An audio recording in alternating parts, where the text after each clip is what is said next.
They hired me without asking too many questions. I was just a woman in her late 30s, quiet, hardworking, desperate for work. They didn't care about my past, just that I kept their mansion spotless and stayed out of sight. And I did. For 2 years I cleaned their cold marble floors, folded their designer clothes, and watched from the shadows as their perfect life played out. The man of the house, Mr. Blake, was powerful, successful, but distant. His wife was always traveling, and their only son, Liam, he was 17, polite, quiet, but troubled. There was something about him. The way his eyes softened when he spoke to me. The way he'd linger in the kitchen while I cooked.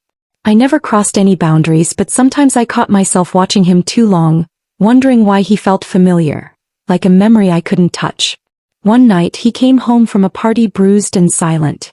I found him in the hallway wiping blood from his nose, and when I tried to walk past he whispered, "You're the only one who ever asks if I'm okay." I didn't sleep that night. Because years ago, before I was anyone's maid, I had a child. A baby boy I was forced to give up at birth. I was young, unwed, cast out by my family. They told me he died. I mourned him for years. Until now, something inside me screamed he wasn't gone. So I did something reckless. I took a used cup from Liam's room and sent it for a DNA test, using my own sample. Days passed like slow poison. I told myself it was just grief, just longing, just fantasy. Until the results came in.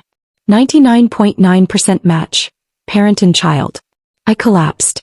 My son, the baby I was told had died, had been alive all this time. And I'd been sweeping his floors. But the question was how? How did he end up here? I confronted Mrs. Blake first. She laughed coldly, then paused when I showed her the test. Her face drained. "That wasn't supposed to happen," she whispered.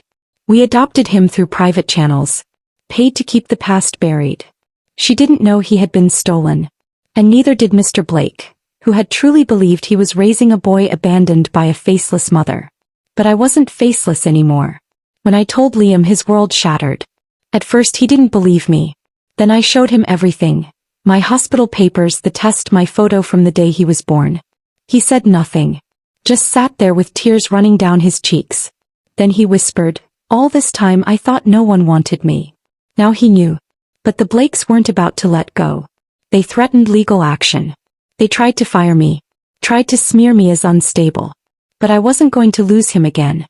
Then something happened I didn't expect. Liam stood up, in front of their guests, their lawyers, their reputation, and said, "She's my mother. And I choose her." The silence in that room cracked everything open. It didn't matter how much money they had. What mattered was truth. Blood. I entered that house as a housemaid. But I walked out as someone's mother. And this time no one could take him from me again.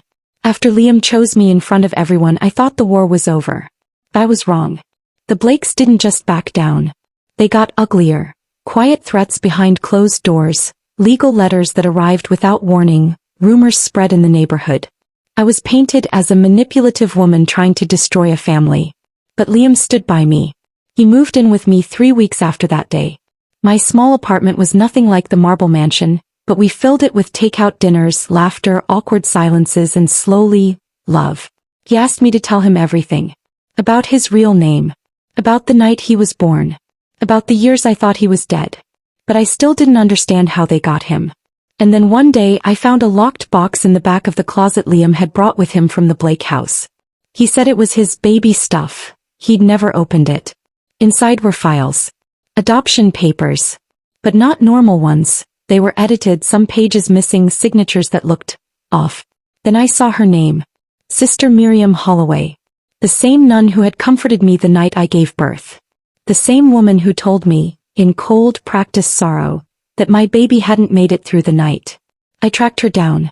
She was in a quiet care home now, frail, white-haired, but her memory sharp. At first she denied everything. But when I told her the boy was alive, when I said his name, she broke down. "They paid me," she whispered. "They said you were young, poor, and that the boy would have a better life. That if you thought he was dead you'd move on. The Blakes had money. Influence. They wanted a child but didn't want the waiting list." Her voice trembled. It wasn't right. But I was scared. It wasn't adoption. It was theft, dressed in paperwork and silence. I told Liam everything. He was quiet for a long time. Then he asked the one question I couldn't answer. Did they ever love me? Or was I just bought? And then came the final twist. A week later, Mr. Blake came to my door. Alone. His hands shook as he held out a small envelope. I didn't know, he said, voice rough. I truly thought you gave him up. That you wanted nothing to do with him. My wife, she handled everything. He said it was discreet adoption. But I found this. Inside was the original adoption agreement. And signed. A hidden letter from the nun, addressed to Mrs. Blake, asking for confirmation to proceed and a receipt of payment for facilitating the transition. Mr. Blake's eyes were glassy. I thought I was saving a boy. I didn't know. We were stealing him. He gave Liam the truth. And that's all my son ever wanted. Mrs. Blake, on the other hand, disappeared from the country 2 weeks later. Her name was quietly removed from several charity boards. And the truth? It found its way out as it always does. The world saw me as a housemaid once. But now they see me as a mother who never stopped grieving. A woman who cleaned the floors of a mansion that hid her child, and fought for him when no one else would. And Liam? He calls me mom now like he's trying to make up for the years they stole. We lost everything once. But this time we found our way back. Together. It had been 6 months since she vanished. No emails. No calls. No court filings. It was as if Mrs. Blake had evaporated into luxury silence. The kind only money can afford. And in those months, Liam and I had started building something fragile but real. We went to therapy. He started college. I finally smiled again without guilt. But peace has a way of warning you before it shatters. Came in the form of a letter. Thick, cream-colored, her signature scent still clinging to the paper. Roses and something sharp underneath. Liam opened it in front of me, hands steady, jaw clenched. I want to see you, it said. Just once. Alone. I told him no. He said he had to know why. So I waited, heart pounding, as he met her at the cafe down the street. I watched from my car across the road. After 20 minutes, I saw him push back his chair and walk out, stiff, expressionless. When he got into the car, he said only one thing. She says I was never supposed to know. That you were never supposed to matter. Then he handed me a small flash drive. She recorded everything. The payments, the forged documents. He kept them. For leverage. Because Mrs. Blake wasn't just trying to save herself. She was coming back, not to fight for Liam but to control the narrative. She wanted to publish a memoir. Spin the story of a powerful woman who rescued a child from poverty, only to have a desperate housemaid twist the truth. It wasn't remorse. It was branding. I told Liam we didn't have to respond. That we could let it go. But he looked at me, and I saw the fire that had replaced his confusion. No, he said. She already took my childhood. She won't take the truth. We went public. Not with gossip but with facts. Hospital records. Sister Miriam's testimony. The recording of Mrs. Blake laughing as she bragged about erasing the birth mother. The media storm that followed was vicious. But this time, not against me. The woman who once smiled at cameras behind charity galas was now facing public shame, legal inquiries and frozen assets. And yet, even then, even after the truth collapsed around her like ash, she showed up one last time. At my door. Her face was tired but defiant. You won, is that it? Are you happy now? I looked her dead in the eye. No. I won the moment he called me mom. Everything else is just justice catching up. She left without a word. And Liam? He hugged me that night longer than ever before. Because in the end what Mrs. Blake never understood was this. You can buy a house, a last name, even a lie. But you can't buy the love that comes from truth. Years passed. The world moved on, the headlines faded, and people stopped whispering in markets or glancing twice at me on the street.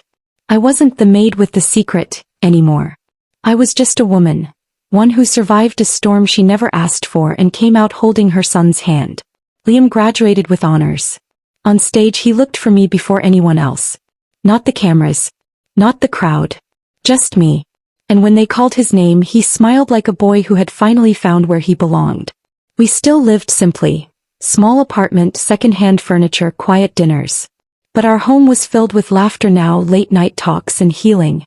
He didn't ask about Mrs. Blake anymore. He didn't need to. One afternoon I heard a knock on my bedroom door.